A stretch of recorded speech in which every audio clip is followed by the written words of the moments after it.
A ver, pensemos en esto un momento. ¿Por qué una tormenta eléctrica nos deja sin aliento con una mezcla de miedo y fascinación, mientras que un campo lleno de flores nos produce una sensación de pura alegría? Bueno, resulta que el gran filósofo Immanuel Kant dedicó todo un ensayo a clasificar justo este tipo de sentimientos. Y hoy vamos a desglosar sus ideas. Esta es la pregunta clave, ¿no? Es una experiencia que casi todo el mundo conoce, la capacidad de sentir placer de maneras muy pero muy distintas. Ahora, ¿cómo podemos entender esa diferencia? ¿Hay alguna forma de organizarlo? Muy bien, entremos en materia. Allá por el siglo XVIII, el filósofo Immanuel Kant nos propuso un marco, una especie de mapa, para entender y organizar estas dos clases de placer que sentimos. Y esta es, digamos, la idea central de todo su ensayo. Kant dijo, ojo, no todo lo que nos gusta es igual. Él vio una división fundamental en la forma en que experimentamos el mundo, una idea que, créanme, cambió la forma en que se pensaba sobre el arte y la naturaleza. Ok, entonces, ¿cuál es exactamente la diferencia? ¿En qué se distinguen? Vamos a ver cómo Kant define y contrasta estas dos ideas tan potentes. Aquí está la distinción emocional clave. Lo bello nos encanta. Nos provoca una sensación de alegría, de deleite. Es agradable a la vista, a menudo es algo pequeño, que puede estar adornado. En cambio, lo sublime nos conmueve, nos sacude por dentro. Se relaciona con la grandeza, con la simplicidad imponente, y lo que produce es asombro. A veces incluso con un toquecito de terror. Para que quede más claro, llevémoslo a la naturaleza. A ver, lo bello es un prado lleno de flores bajo el sol del día. Es algo que podemos abarcar con la mirada, es alegre. Lo sublime, por otro lado, es la inmensidad de una montaña cubierta de nieve, o la oscuridad profunda de la noche, o una tempestad furiosa en el mar. Es abrumador, es poderoso e inspira un respeto que casi nos paraliza. Esta frase de Kant lo resume todo, de una forma súper simple y directa. Una cosa nos mueve hasta las fibras más profundas, la otra nos atrae con su encanto. Son dos caminos completamente distintos hacia el placer estético. Pero Kant no se detuvo ahí, ¿eh? Vio que dentro de lo sublime había matices. Estaba lo terrorífico, que inspira miedo y asombro, como la soledad de un desierto inmenso. También lo noble, que inspira respeto y admiración, como ver las pirámides de Egipto. Y finalmente, lo magnífico, que es como una mezcla de grandeza y belleza, como las grandes catedrales. Ahora, lo interesante es cómo Kant lleva esta idea al plano humano. Él creía que este mismo mapa de lo bello y lo sublime podía aplicarse directamente al carácter de las personas y a sus virtudes. Aquí la cosa se pone buena, porque Kant divide las cualidades humanas de la misma manera. Las cualidades sublimes, como la veracidad o la virtud, que se basa en principios firmes, inspiran respeto. Son serias, son nobles.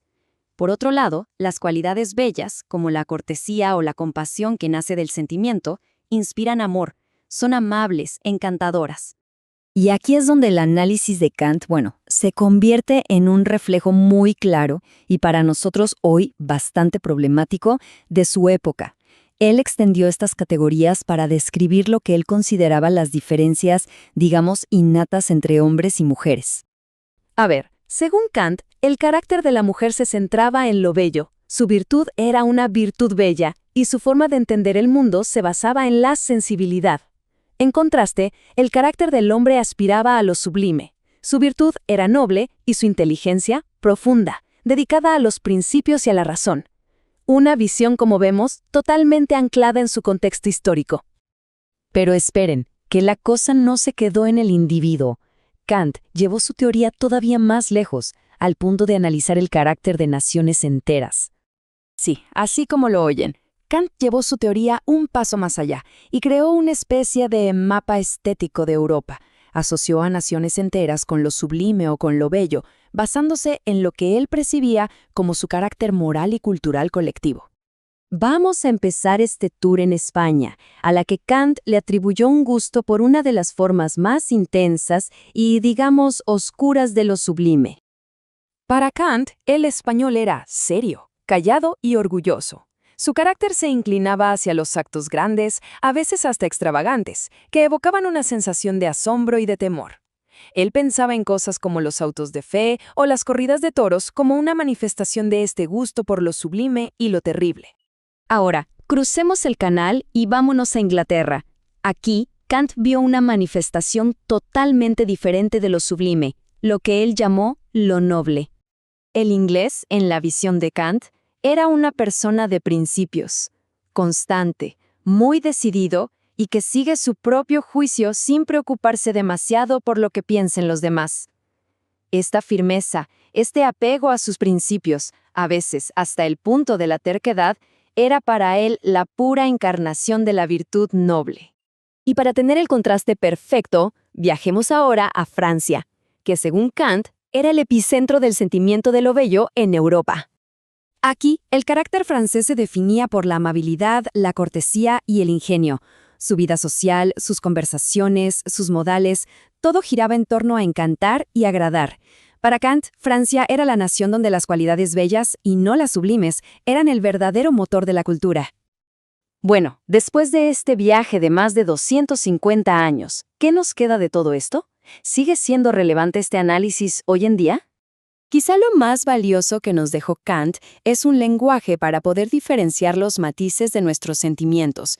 La distinción entre lo bello y lo sublime sigue siendo una herramienta súper útil. Sin embargo, hay que decirlo claro, sus aplicaciones a géneros y naciones reflejan sin filtros los prejuicios y la visión del mundo de su tiempo. Y esto nos deja con una pregunta final, ¿no? ¿Es la teoría de Kant simplemente una pieza de museo filosófico, una curiosidad histórica, o es una lente que todavía podemos usar para entender por qué una montaña nos sobrecoge y una simple flor nos puede hacer sonreír? La respuesta, quizás, la encontramos en nuestros propios sentimientos.